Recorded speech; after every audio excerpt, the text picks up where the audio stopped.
അക്യുപഞ്ചറിന് ഫ്യൂച്ചറിൽ എത്രത്തോളം അക്സെപ്റ്റൻസ് കിട്ടും? ആക്ച്വലി നമുക്കിപ്പോ ഒരുപാട് ആൾക്കാർ, എനിക്ക് നമ്മുടെ ക്ലിനിക്കിൽ വരുന്ന ആൾക്കാരെ കാണുമ്പോൾ എനിക്ക് നല്ല ഒരു പ്രതീക്ഷയുണ്ട്. കാരണം ഈ ഒരു മേഖലയിൽ നല്ല ഫ്യൂച്ചർ ഉണ്ട്. കാരണം ഒരുപാട് ബിസിനസ് ഒരുപാട് എന്താ പറയാ സെലിബ്രിറ്റീസ് ആൾക്കാരൊക്കെ വരുമ്പോൾ ശരിക്കും അവരുടെ അടുത്ത് അതർ സിസ്റ്റംസിൽ പോകാൻ ഉള്ള ഫിനാൻഷ്യലി ഇല്ലാഞ്ഞിട്ടല്ല നമ്മളുടെ അടുത്ത് വരുന്നത്. അപ്പൊ നമ്മളുടെ അവിടെ അത്രയും ഡ്രഗ്ലെസ് ആയിട്ടുള്ള ട്രീറ്റ്മെന്റ് നല്ല റിസൾട്ട് കിട്ടുന്നുണ്ട്, അത്രയും ട്രസ്റ്റ്ഫുൾ ആയിട്ട് വരുന്നുണ്ട്. അപ്പോൾ ഒരുപാട് ആൾക്കാർ ഈ പറഞ്ഞ പോലെ മെഡിസിൻസ് ഒക്കെ കഴിക്കുമ്പോൾ ബുദ്ധിമുട്ടാവുന്ന ആൾക്കാരുണ്ട്, അല്ലാത്തവരുണ്ട്.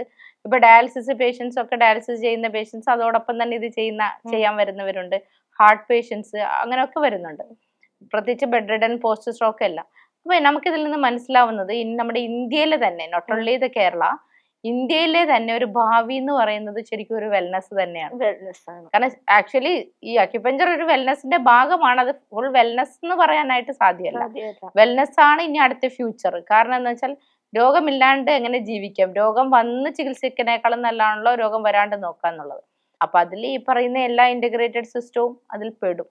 അപ്പൊ അക്യുപഞ്ചറിന് നല്ലൊരു ഫ്യൂച്ചർ ഉണ്ട് എന്തായാലും.